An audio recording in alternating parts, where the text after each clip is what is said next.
Agricultural income, ये question short note में आने का चांस 10 में से 9 अटेम्प्ट में है। तुम समझो कि एग्रीकल्चर पॉलिटिक्स में सबसे इंपॉर्टेंट पार्ट है क्योंकि वोट बैंक वहां से आता है, तो इसका रिलेवेंस बहुत ज्यादा है। Now agriculture income income tax में माफ है, ये सबको पता है। क्यों माफ है मैंने बताया था, क्योंकि वो सेंट्रल गवर्नमेंट, कॉन्स्टिट्यूशन ने सेंट्रल गवर्नमेंट को ताकत नहीं दिया है। किसको दिया है? State government. स्टेट गवर्नमेंट उसको माफ कर देता है। तो इनकम टैक्स एक्ट 1961 का पैसा किसके पास जाता है? सेंट्रल गवर्नमेंट के पास जाता है। तो since income tax other than agriculture income tax central government की जवाबदारी है, क्योंकि एग्रीकल्चर इनकम टैक्स की जवाबदारी किसकी है? स्टेट गवर्नमेंट की। बट फिर क्या होगा यदि एग्रीकल्चर इनकम को डिफाइन नहीं किया और माफ है, तो हर कोई बोलेगा कि मेरा इनकम एग्रीकल्चरल इनकम है। Fruit seller, vegetable sellers, farmers जो फ्लावर बेचते हैं वो सब क्लेम करेंगे। तो नॉर्मल बिजनेस को भी वो लोग एग्रीकल्चर फ्रूट शॉप नाम से करेंगे और माफ करवा देंगे। तो इसको रोकने के लिए गवर्नमेंट ने एग्रीकल्चर इनकम को प्रॉपरली डिफाइन किया है और ये हमको समझना पड़ेगा अच्छे तरीके से। तो सबसे पहले तो ये जो एग्रीकल्चर वर्ड है, एग्रीकल्चर वर्ड इनकम टैक्स ने नहीं डिफाइन किया, बट एग्रीकल्चरल इनकम डिफाइन किया है 2 सबसेक्शन 1A में। तो एग्रीकल्चर जो वर्ड है वो 2 वर्ड से आया है। कौन सा 2 वर्ड है? एक एगर मीन्स फील्ड और cultura which means cultivation. So agriculture means cultivation of the land या फील्ड। तो सबसे पहले power to levy income tax, ये जैसे मैंने बताया अंडर द कॉन्स्टिट्यूशन कौन लेवी कर सकता है? State government. कौन लेवी नहीं कर सकता? Central government. तो इनकम टैक्स ऑन या एग्रीकल्चर इनकम पे टैक्स लगाने का अधिकार सिर्फ किसके पास है? स्टेट गवर्नमेंट के पास है।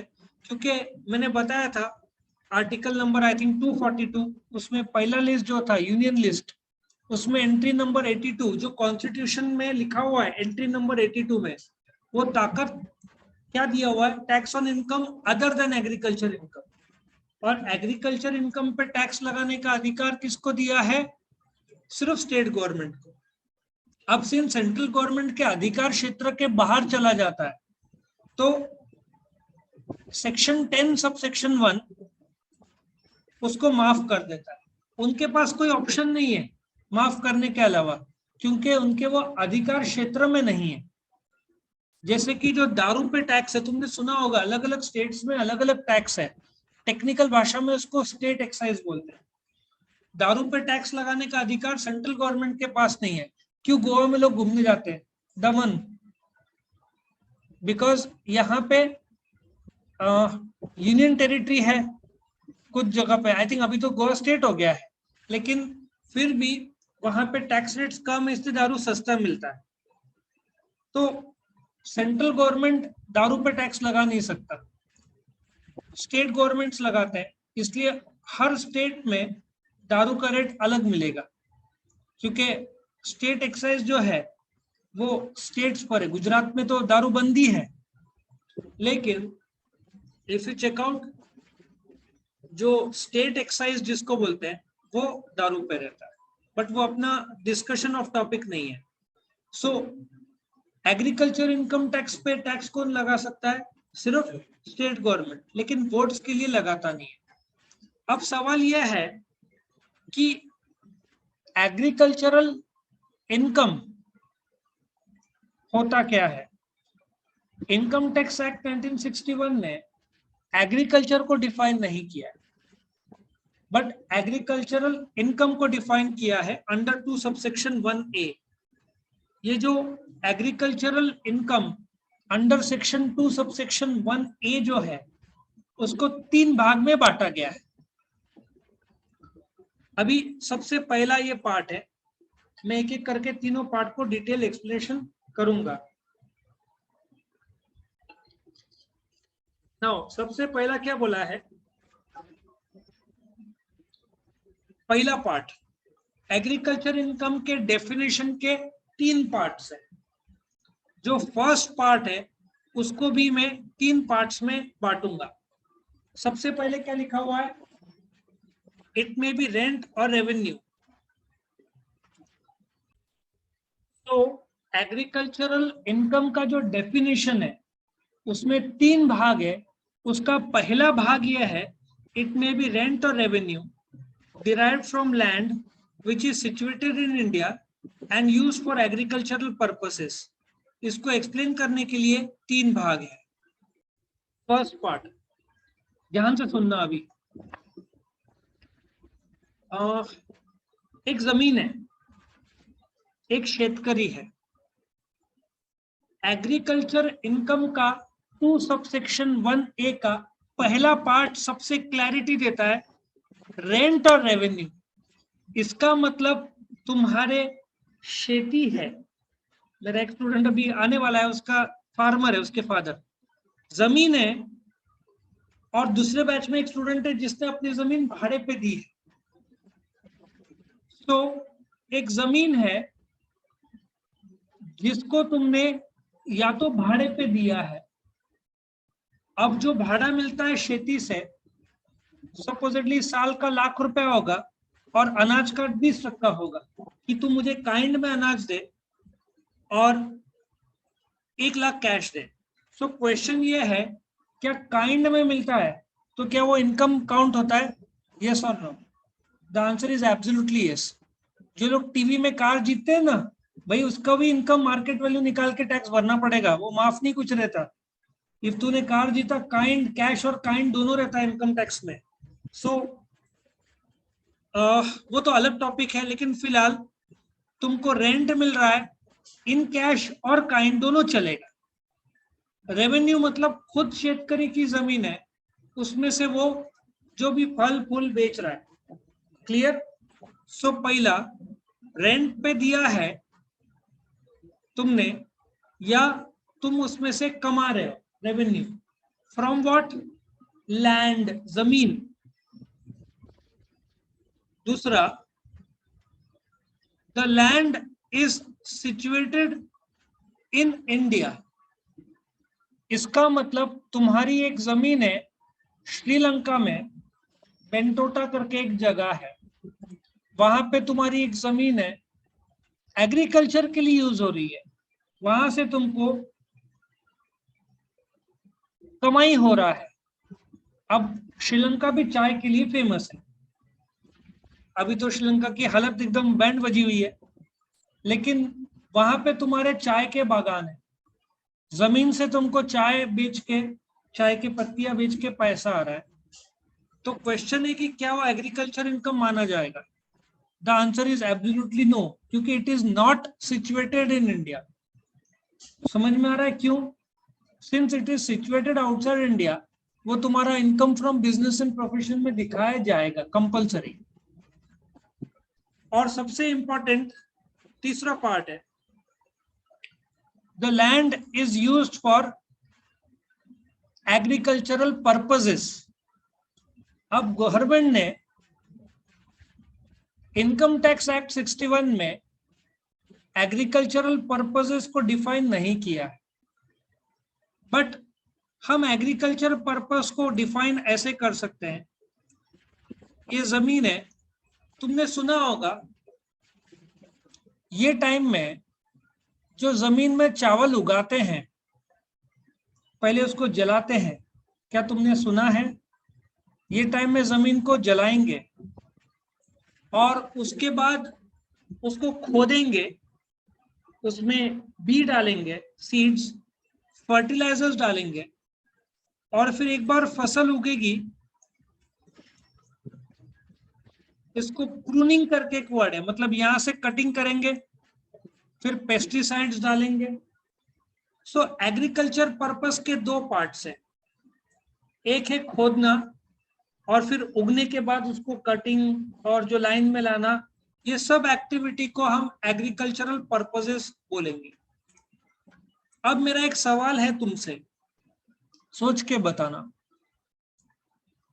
आकाशवाणी टावर के उधर एक भाजी मार्केट है, पंचवटी में एक भाजी मार्केट है, और उसमें भी बुधवार को खास भाजी मार्केट लगता है। नासिक रोड में एक फेमस लंबा भाजी मार्केट है, त्रिमूर्ति चौक में, ये 4 बड़े मार्केट।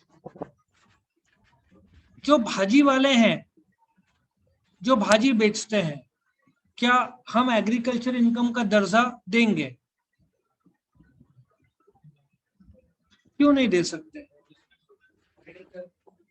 वो ट्रेडिंग कर रहे हैं। और डिटेल में आंसर, तुम्हारा आंसर पार्शियली राइट है।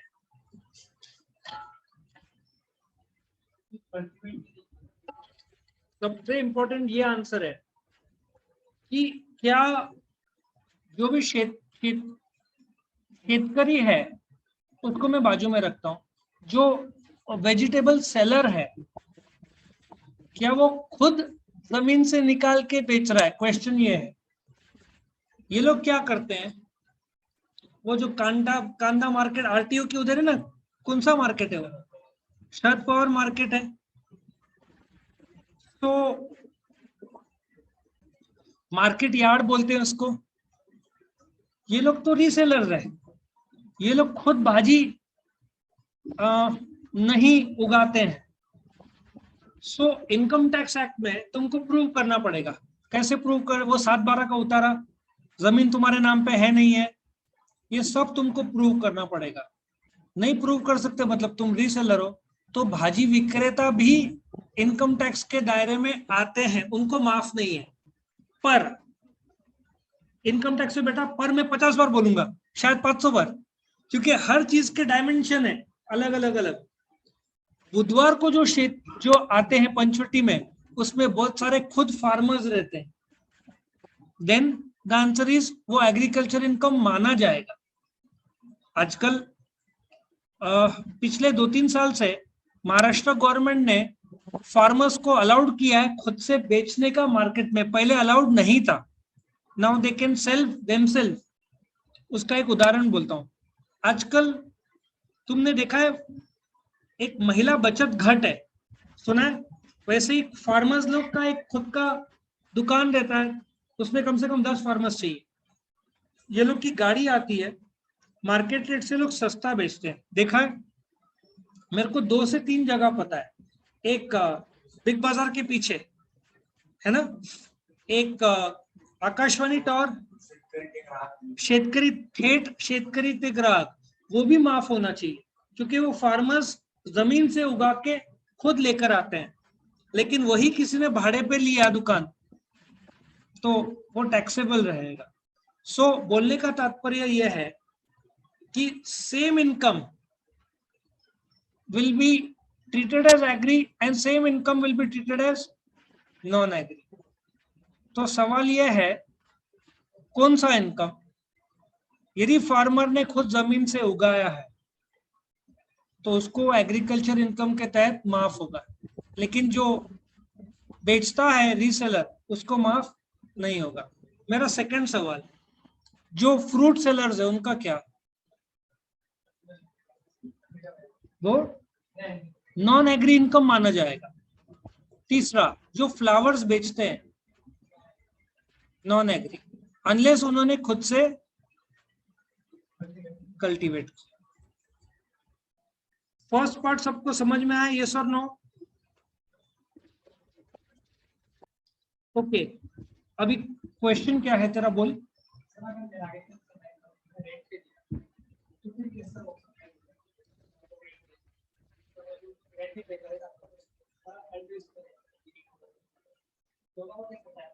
सिंपल सा लॉजिक है। जब तूने, मेरा एक स्टूडेंट है अभी जगह मुझे ख्याल नहीं आ रहा है, उन्होंने पेरू के बागान आई थिंक रेंट पे दिए हैं, पेरू और उसमें और कुछ है शायद। नाउ इनकम टैक्स एक्ट में शब्द क्या है? रेंट और रेवेन्यू। सो इफ तू मालिक है जमीन का, तूने भाड़े पे दी है, या grep farm, rent 2 subsection 1A का पार्ट 1 में रेंट दिया हुआ है तो तुझे माफ। वो जमीन से उगाकर बेच रहा है तो उसके लिए रेवेन्यू है, दोनों एग्रीकल्चर के इनकम में बैठ रहा है, सो दोनों का माफ होगा, क्योंकि तुझे रेंट मिल रहा है, 2(1)A में बैठ रहा है, वो बेच रहा है जमीन से उगाकर, उसका एग्रीकल्चरल लैंड के डेफिनेशन में बैठ रहा है, दोनों को माफ रहेगा, दोनों को माफ रहेगा, कोई प्रॉब्लम नहीं। क्योंकि 2 सबसेक्शन 1A को माइन्यूटली तुम देखोगे तो रेंट और रेवेन्यू है, मालिक को रेंट मिल रहा है और टेनेंट को आमदनी हो रहा है, और दोनों को जमीन से हो रहा है, तो इसलिए वो माफ रहेगा दोनों के इनकम में। क्लियर? हाँ, सॉरी, शुगर केन,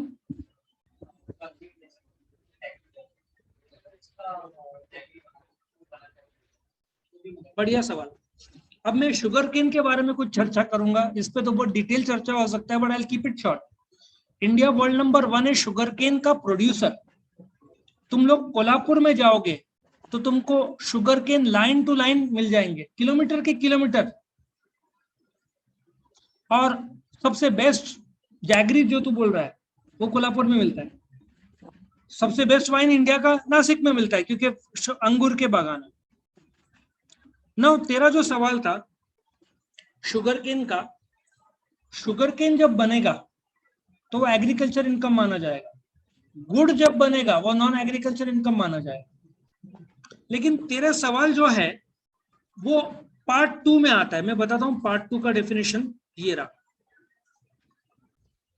तो ये रहा पार्ट 2, जिसको हम बोलते हैं, पहला पार्ट मैंने 1 2 3 बताया, land, India, agriculture purposes, income from marketing process. तेरा जो सवाल को मैं एक्सटेंशन देता हूं, चाय, इंडिया वर्ल्ड नंबर 2 है in the manufacturing of T. I think Munnar के यहाँ पे चाय के बागान है, और Darjeeling side, Assam side, I think उसको बहुत मॉइस्ट क्लाइमेट लगता है। अब उसमें एक प्रॉब्लम है। प्रॉब्लम कैसा है? तुमने फोटोज भी देखे होंगे, लेडीज लोग चाय के पत्ती निकालते हैं, पीछे एक बैग है उसमें डालते हैं, उसके बाद वो एक कमर्शियल प्रोसेस में जाकर उसको प्रोसेस करके चाय पत्ती बनाते हैं, निकालते हैं उसमें से। टी लीफ से चाय, छोटे छोटे टुकड़े जो तुम लोग देखे होंगे। अब ये मैटर कोर्ट में भी गया है। कॉफी, तुमको पता नहीं होगा, एक कॉफी 20,000 रुपए किलो भी मिलता है, लेकिन उस पर मैं अगेन वो टॉपिक नहीं है, बिकॉज वो इंटरनेशनल बिजनेस में आया होता तो मैंने डिटेल एक्सप्लेनेशन दिया होता। और लेटेक्स, जो सर्जरी करते हैं डॉक्टर्स, उनके हाथ में जो रहता है, ठीक है ना, ये सब लेटेक्स, कॉन्डम्स लेटेक्स रबर से बनते हैं, और इसका पूरा दबदबा केरला वाले के पास है, वो पेड़ से जो निकलते हैं। अब यहाँ पे इशू हुआ, जब चाय पत्ती निकालते हैं जमीन से, ठीक है, उसके बाद उसको कमर्शियली प्रोसेस किया जाता है, तो ये मैटर कोर्ट में चला गया। लास्ट में ऐसा बताया गया, इनकेस चाय के जो पत्तियां हैं उसमें कुछ पार्ट एग्री है जमीन से और कुछ उसका प्रोसेसिंग का पार्ट है, तो लास्ट में गवर्नमेंट ने बोला okay, we will treat 55% as agri, 45% as non agri. तुमने चाय बेचा 100 रुपए का, तो 55 रुपए वाले बोलेंगे चलो एग्री मानते हैं, 45 रुपीज नॉन एग्री। तो जब तक गन्ने निकलेगा, वो जो शुगर केन फार्मर है, सिंस इसमें गुड़ का दिया हुआ नहीं है, टी, कॉफी और लेटेक्स बोला है, तो जो शक्कर के या गुड़ के लोग हैं बनाने वाले, वो नॉन एग्री में आएगा, क्योंकि टी, कॉफी और लेटेक्स ही है। जो शुगर केन जो तू बेचेगा, शुगर केन की एक और खासियत है, कोई बोल सकता है? 2 खासियत। शुगर केन नॉर्मल क्रॉप से 10 गुना ज्यादा पानी लेता है। मराठवाड़ा साइड पानी का सॉलिड शॉर्टेज रहता है, लेकिन मेरा सवाल तुमसे ये है, फिर भी शुगर केन फार्मर्स जमीन को शुगर केन खत्म करके दूसरा क्यों नहीं उगाते? उसका सबसे बड़ा कारण क्या है? वो तो अभी है, उससे बड़ा एक कारण है। एथेनॉल के बारे में भी मैं चर्चा करना चाहता हूँ, लेकिन टाइम कम है। उसका पता है सबसे बड़ा कारण क्या है? शुगर केन फार्मर्स क्यों शुगर केन पानी कमी की वजह से भी जो नुकसान होता है फिर भी छोड़ते नहीं है शुगर केन? क्योंकि वो एमएसपी में आता है। What is MSP? Minimum support price. अब शुगर केन मार्केट में बेचने जाओ तो 50 रुपए, 80 रुपए, 100 रुपए किलो मिलेगा, बट उनको गवर्नमेंट सपोर्टेड एमएसपी है, मिनिमम सपोर्ट प्राइस 210 रुपए लास्ट मैंने सुना था, अभी 280 शायद हो गया होगा।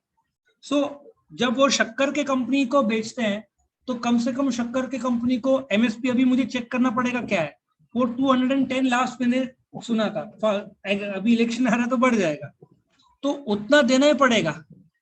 समझ में आ रहा है? और जो एथेनॉल बोला, जहां तक मेरा नॉलेज है लास्ट मिक्सिंग 5% था, फिर 10% हुआ, अभी आई थिंक 10% और वो 20% में हो रहा है कुछ। सो पेट्रोल में 20% एथेनॉल मिक्स करने वाले हैं। तो तेरा जो सवाल था, गन्ने का एग्रीकल्चर माना जाएगा क्योंकि वो जमीन से, और गुड़ का नॉन एग्री माना जाएगा। परसेंटेज में यहाँ पे दिया हुआ नहीं है, टी, कॉफी, लेटेक्स के अलावा। So gur will be non agri, sugarcane will be agri. चाय का परसेंटेज में दिया है 55% एग्री, 45% नॉन एग्री। हुआ क्लियर यहाँ पे? बहुत सारे लोग खुद के बागान रहते हैं, वहां से निकालते हैं। नहीं, चाय का लीफ का कोई यूज नहीं है, जो तू लीफ को, लेकिन फिर ज्यादातर लोग क्या करते हैं, लीफ निकालते हैं, अपने फैक्ट्री में लेके जाते हैं, प्रोसेस करते हैं, उसको बोलते ना पाउडर फॉर्म में बनाते हैं। हाँ, लेकिन इसलिए तो गवर्नमेंट ने बोला है, सिंस वो बिजनेस भी है लेकिन वो जमीन से भी निकला है, तो चलो 55 एग्री मानो, 45 नॉन एग्री मानो, बिकॉज उसमें मिक्स है ना भाई, मिक्स है। जो इनकम है जमीन से भी आया है और तुम कमर्शियली भी उसको बेच रहे हो, ठीक है ना? कमर्शियली बेच नहीं रहे हो, प्रोसेस कर रहे हो। वैसे तो फ्रूट वेजिटेबल भी तो बेचा जाता है, लेकिन उसको प्रोसेस कर रहे हैं। आया समझ में? अभी एक और मैं तुमको बताता हूं इसमें, तंबाकू के जो पत्तियां हैं, टोबैको लीव्स जिसको बोलते हैं, वो एग्री के नॉन एग्री है? एग्री है। शहद, हनी बी, फिशिंग क्या है? वो प्राइमरी सेक्टर में आता है। So correct answer is absolutely non agree. वो कैसे फंसाया तुमको मैंने भाई? फिशरी जमीन जो फिशिंग है, एग्रीकल्चर इनकम 2 सबसेक्शन 1 है, इनकम रेंट और revenue derive from land use for agriculture purposes. तुमने पानी को कैसे किया है? सो फिशिंग नॉन एग्री में आएगा। हनी बी जो है वो शहद, उसमें कहा फार्मर ने कल्टीवेट किया। क्लियर? मेरा एक और सवाल, तुम अपने खिड़की से बाहर देखोगे तो ऐसा सोचिए, कैरी का पेड़ है, कैरी निकाला और तुमने बेचा, क्या वो एग्रीकल्चर इनकम है? पेड़ वहां पे है, तुमने कैरी निकाला और जाकर बेचा, 25 रुपए पाव। हमारे टाइम में कितना पाव मिलता था पता है? 75 पैसा एक पाव का था, अभी 25 रुपए एक पाव का है। तो वो एग्रीकल्चर है कि नॉन एग्री है? क्यों नॉन एग्री है और क्यों एग्री है? पेड़ तूने नहीं लगाया। एग्री है तो क्यों एग्री है? नॉन एग्री है तो क्यों एग्री है? नॉन एग्री है।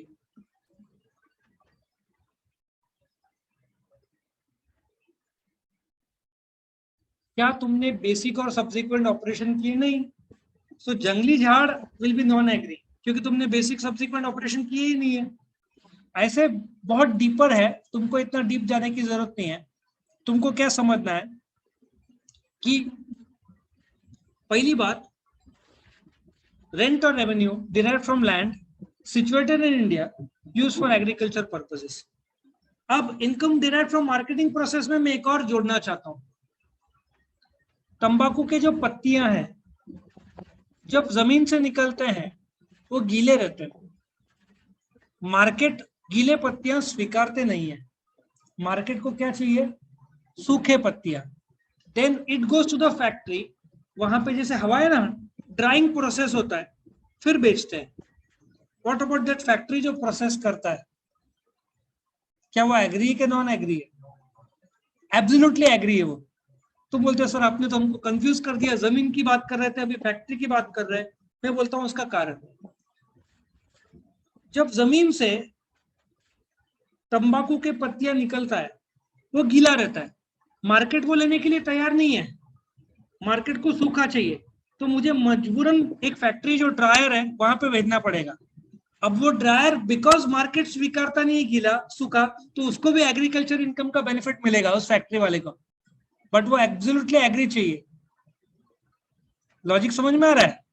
सो दूसरा ड्रायर कुछ और काम के लिए रहेगा तो वो नॉन एग्री रहेगा, बट ये तंबाकू के पत्तियां सुखाने का process will also be treated as agri, क्योंकि इनकम फ्रॉम मार्केटिंग प्रोसेस बोला है, तुम मार्केटिंग गीला नहीं कर पाओगे, तुमको सूखा एक तंबाकू के पत्तियां बेचना पड़ेगा। और वो कहाँ जाएगा? सिगरेट्स में। इंडिया में 1 मिनट में कितने सिगरेट स्मोक होते हैं, कोई आइडिया है? 28,000 सिगरेट्स 1 मिनट में इंडिया में स्मोक होते हैं। ये इंडिया का बुरा हाल। इनकम फ्रॉम फार्म बिल्डिंग बहुत इंटरेस्टिंग है। अभी तुमने सुना होगा फार्म हाउस, तुम्हारा एक जमीन है, वहां से तुम उगा रहे हो और वहीं पे तुम्हारा एक फार्म हाउस है, जहां पे ये जो फसल गेहूं तुम रखते हो या तुम खुद वहां पे रहते हो, तो क्या वो एग्रीकल्चर इनकम माना जाएगा? Farm house,